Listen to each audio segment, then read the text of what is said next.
Horobox'tan herkesi selamlıyoruz. HoroFriend video serimizin bir yeni bölümünde sizlerle tekrar birlikteyiz. Sevgili dostum Mehmet Ali Dölen bugünkü konuğumuz. Mehmet Ali hoş geldin. Merhabalar, merhaba. Çok teşekkür ederim buraya beni davet ettiğiniz için. Vallahi biz teşekkür ederiz. Nasıl gidiyor? İyi, güzel. Değişik zamanlar biliyorsunuz. Evet, evet. Bu pandemi vesaireyi hiçbirimiz yaşamadık. Hiçbirimiz bilmiyorduk. İş hayatım değişti, özel hayatım değişti, sosyal hayatım değişti. Her şey değişti. Bambaşka bir dünyaya yelken açıyoruz. Evet, yani bakalım değişik. Göreceğiz. Bu arada HoroFriend'de ne yapıyoruz? Sektörün önemli markalarının son dönemde tanıttığı yeni modelleri sadece gerçek saat tutkunlarından kurulu dostluk kulübümüz Horobox Inside'ın üyelerine veriyoruz ve kısa bir süre denemelerini istiyoruz. Daha sonra da gerçek kullanıcı tecrübelerini tarafsız bir şekilde kamera karşısında bizlerle paylaşmasını istiyoruz. Sana da ne verdik? Longines Spirit koleksiyonundan, evet. Hatta 2 tane model verdik. Biri 3 kollu modeli. Bayağı şanslıydım o konuda. Bir de saat denemek için bilmiyorum aslında güzel bir dönem miydi ama nasıl geçti? Şöyle güzel geçti. Bir kere hani biliyorsun hani dükkana gidip saat denemek falan filan bitti. Evet. Benim kendi alışkanlıklarım arasında aslında pek Türkiye'den ziyade Türkiye dışına çıktığımda işimden dolayı çok Türkiye dışına çıkıyordum. Oralarda hobi amacımla bakardım genellikle. Tabii o bitti. Sizden böyle bir şey gelmesi çok iyi hissettirdi diyebilirim. Yani gerçekten iyi hissettirdi. Saatlerle ilgili olarak da hoşuma gittiler ve bu pandemi sürecinde olduğum için hani toplantı yok, takım elbise yok, işte müşteri ziyareti, kravat falan filan yok. 2 saatinde dönemin ruhuna uygun olduğunu düşünüyorum. Gayet önce Longines'i marka olarak bir konuşalım. Yani Longines biliyorsun sektörün hani kendi segmentindeki lider markalarından biri. Evet. Sen daha önce yani iyi bir saat tutkunusun, güzel bir koleksiyonun var, saatlerin var, hepsini biliyorum ama Longines'le ilgili bir tecrüben var mıydı? Neler düşünüyorsun marka hakkında? Longines'le ilgili bir tecrübem yok aslında. Hiç olmadı. Daha önce bir Longines saatim olmamıştı ve hiç takmamıştım, denememiştim de. Şöyle ki benim Longines'le ilgili bildiklerim aslında Horobox sayesinde olmaya başladı. Ben 2017'den beri Horobox takipçisiyim. Hı hı. Ve aslında daha eski bir röportajcı sanırım. Siz başkanıyla bir röportaj yapmıştınız. Orada adamların üretim adedini okuduğumda bir kere bir gözlerim yerinden fırladı. Yani evet. 1.3 milyon senelik üretim yapan bir marka. Hı hı. Ve modelleri de tanıttıkça siz ilgimi çekmeye başladı. Yani evet. Güzel, çok güzel. O Heritage serisi olsun, Spirit olsun, yeni şimdi tanıttıkları olsun. İlgi çekici saatler. Güzel fiyat saatler. Fiyat performansı çok iyi. Yani hani bakıp bu saat ne kadarmış diye baktığında şaşırıyorsun. Evet. Yani şey olarak. Peki şimdi Spirit koleksiyonunda biz sana 2 tane farklı model verdik. Biri 3 kollu model, diğeri de kronograf. Boyutları, bu ikisini kıyaslarsan yani hangisini daha çok kullandın, kendini hangisine daha çok yakın hissediyorsun, hangisi daha kullanışlı, senin oyun ne tarafa gidiyor? Benim oyunum 3 kollu modele gidiyor. Saati çok beğendim. Yani gerçekten çok beğendim. Bana verdiğiniz saat NATO kayışlıydı. Oldukça ince, rahat, kullanımı kolay bir kayış. Ve bu derinin kullandıkça da bir patina kazanacağı aşikar. Kesinlikle. Ve çok daha güzel duracağını düşünüyorum belli bir kullanımdan sonra. Krono ile ilgili olarak ben tercihen, her ne kadar otomobil meraklısı olsam da kronolara karşı çok bir düşkünlüğüm yok. Yani evde de 2 tane krono saatim var. Detay olarak kronodaki detayları çok beğendim. Evet, ama 3 kollu model öne geçti diyorsun. Benim için öne geçti. Evet. Şimdi bu Spirit koleksiyonu tabii havacılık temalı bir koleksiyon. Havacılık dediğimiz zaman aslında tabii biraz gerilere dönmek lazım. O dönemde o kadar havacılık, havada olanlar için o kadar önemli detaylar vardı ki işte bir mesela 4 saniyelik bir sapma kilometrelerce havada kilometrelerce bir sapmaya neden oluyor. Aynı zamanda saatin çok sağlam olması lazım. Özellikle gece görüş için görünebilirliği lazım. Bu her iki modele de bakarsan yani havacılık temasını, havacılık ruhunu bu 2 modelde görebildiğini düşünüyor musun? Kesinlikle düşünüyorum. Markanın tarihine baktığınızda zaten havacılık çok önemli bir şey. Logosunu incelediğinizde zaten kanatları ve kum saatini görüyorsunuz.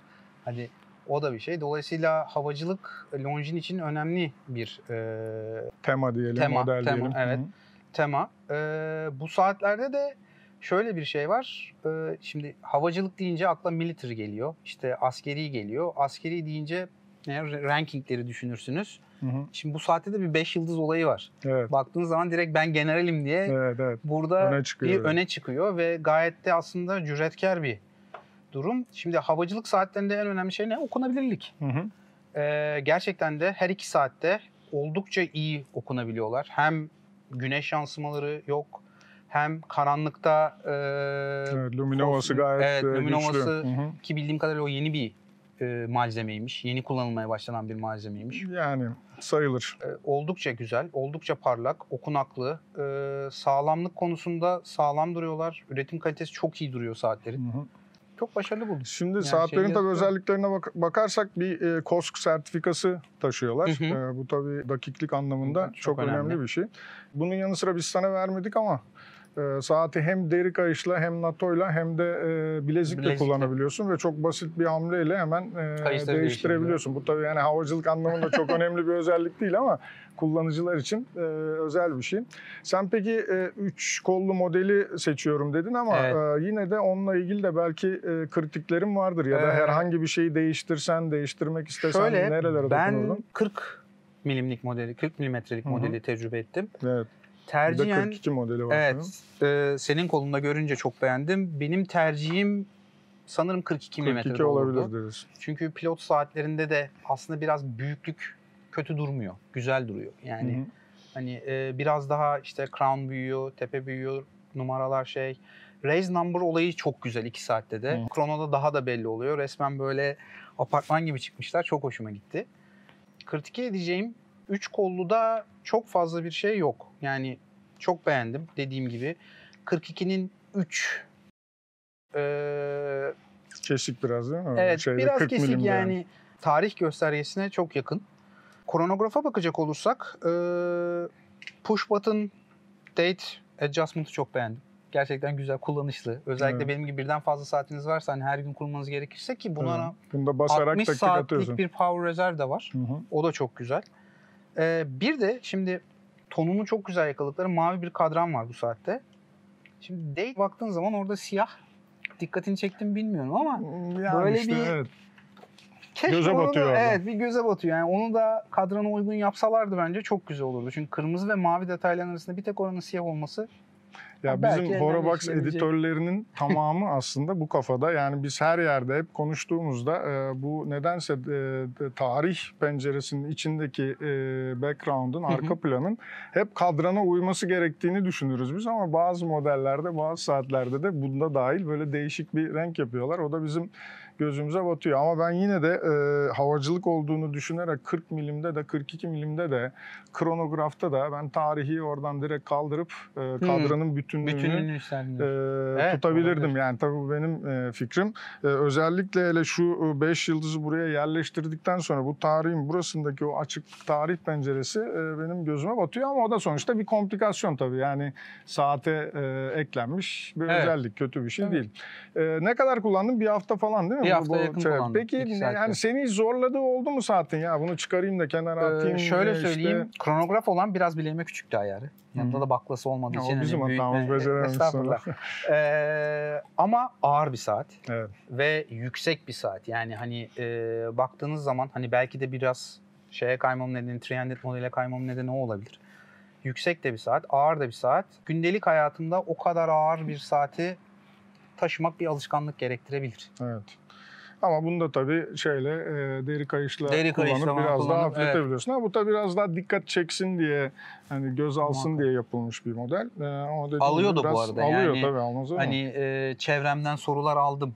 Saat mi aldın, yeni bu nedir falan filan diye bakanlar oldu. İyi bir saat seversin, sektörü de takip ediyorsun, saatleri de biliyorsun. Yani hepimiz takip ediyoruz, hepimiz biliyoruz kendi bilgimiz, görgümüz çerçevesinde. Ya bir Longines alacak olsan, koleksiyona Longines ekleyeceğim desen, yani Spirit koleksiyonunu tercih eder misin? Ederim. Ederim, gerçekten ederim. Benim Pilot saatim hiç yok. Yani düşündüm. Havacılık merakım olmadığı için hani hiç Pilot saatlere karşı özel bir böyle araştırayım edeyim. Çünkü bazı insanlara bindiğiniz uçağın işte Airbus bilmem ne bunda şu var bu var gibi şeyleri söyleyebiliyorlar. Detaylarını söyleyebiliyorlar. Şeyi çok beğendim. Yani kullanımı çok güzel. NATO kayışın işte kıvrılması, uzunluğu, güzel detayları var. Dediğim gibi beğendim ve neden olmasın derim. Hı hı. Bir de bize sağdan soldan gelen sorular var. Biz de aslında tabii bunu yayınlamadık ama yayınlayacağımızı bilen arkadaşlarımız var. Şimdi bu pilot saati olduğu için tepede hani oversize dediğimiz biraz büyük. Evet. Bunun manası da aslında pilotların Eldivenlerken eldivenle kullanırken yapması. ama bunun da rahatsız edip etmediğini, yani bilekte bir rahatsızlık yaratıp yaratmadığını soruyorlar. Sen öyle bir hani bir haftalık tecrübende Yok. üç kolluda ya da şeyde yaşadın mı öyle bir Hayır, şey? yani sıkı bir Panerai da kullanıcısıyım ben aynı zamanda. Hani Hı hı. Panerai kullanmış biri için Bunlar yani diyorsun. bunlar hani şu anda şu hareketi yaptığımda bile bir rahatsızlık Bir şey yok hissetmiyorum. diyorsun. Hayır. Evet, Yani Bu tabii biraz tepenin işçiliğinin de işte kenarların çok güzel, güzel. Yani işlenmesinin de. saatlere bakacak olursan şimdi tepede de öyle. Bir kere saatte genel olarak mat ve parlak yüzeyleri çok güzel kullanmışlar. Geçişler çok güzel. Tepeyi de incelediğinde özellikle yine baktığın yüzü mat, çevresi parlak, oldukça güzel ve kullanışlı. Yani hiçbir zaman şey olmuyor ve sağlamlığını da hissediyorsun. Hani tepeyi söküp tarihi ayarlamak için, saati kurmak için kullandığında O hiç, güçlü hissiyatı güçlü veriyor. hissiyatı veriyor. Kesinlikle veriyor. Peki son olarak bu kafanda işte Longines Spirit kullanan profili bizle paylaşabilir misin? Yani kimdir, nedir, nasıl biri Longines Spirit kullanır? Şöyle söyleyeyim, bence bir kere giriş saat merakı olanlar için bu fiyatlarda giriş saati olarak çok güzel. Yani koleksiyona başlamak için veya meraka başlamak için çok güzel bir saat olduğunu düşünüyorum. Kim kullanır? Şöyle, beyaz yaka, bir yerde çalışan, her gün takım elbise giymek zorunda olmayan, çünkü 2 saatte bence takım elbiseyle Saati değil diyorsun. zor olur. İşte manşetli gömlekle krononun kalınlığı problem yaratabilir. Ama gündelik hayatta çok rahat kullanabilecekleri ve afford edebilecekleri bir saat olduğunu düşünüyorum. Dolayısıyla yani kesinlikle Pilot Watch meraklısı olabilecek insanların beyaz yakalı kesinlikle Yani saat alabilecekleri bir şey. koleksiyonuna, saat keyfine, saat zevkine giriş için güzel bir saat. Çok güzel. Fiyatı, kalitesi Makul, çok güzel. ve pilot saati olması açısından da biraz tabii manası da var, anlamı da var. Ya bir de tabii hepimiz taktığımız saatlerde belli bir geçmiş, bir şey ifade etmesini Değil mi? istiyoruz Evet, değil mi yani evet, saatin aynen bize? Şimdi açıp baktığın zaman, şimdi Longine'in bir hikayesini okuyorsun. Longine'in havacılıkla ilgili hikayelerini okuyorsun. Yani insan kendini iyi hissediyor ya. Yani Evet. zaten biz bu aksesuarları Yani güzel bir şey aldık. kendimizi iyi hissetmek için alıyoruz yani. En önemli neden bence o. Saatlerimizi seçerken. Ve hissettireceğini düşünüyorum. Kendini iyi hissettirir. Yani buradan tavsiye ediyoruz yani. Ediyoruz. Tabii ben de kullanıyorum. Bir haftadır benim de kolumda. Sağ olsun Longines Türkiye bize bayağı bir saat gönderdi. Dağıtıyoruz böyle sağa sola. Ya bence de çok başarılı. Yani herhangi bir sıkıntı ben de görmedim. Ama dediğin gibi ben artık hani saat koleksiyonunda işte belli adımları aşıp belli bir noktaya gelmiş durumda olduğum için yani ben de rotasyonda yer bulması biraz zor. Ama başlangıç seviyesi için bu fiyatlarda ben de aynı fikirdeyim. Gayet başarılı bir saat yani. Evet, Mehmet Ali Dölen'le beraberdik. Horofriend'in. Tekrardan çok teşekkür ederim. Biz teşekkür ediyoruz. Longine'in daha yeni tanıtılmış, birkaç ay önce tanıtılmış Spirit koleksiyonunu konuştuk. Kullanıcı tecrübelerini kendisinden tamamen bağımsız bir şekilde, tarafsız bir şekilde aldık. İlerleyen günlerde yine başka modellerle Horofriend'de yine değişik farklı isimlerle beraber olacağız. Şimdilik hepinize çok teşekkür ediyoruz. Teşekkürler.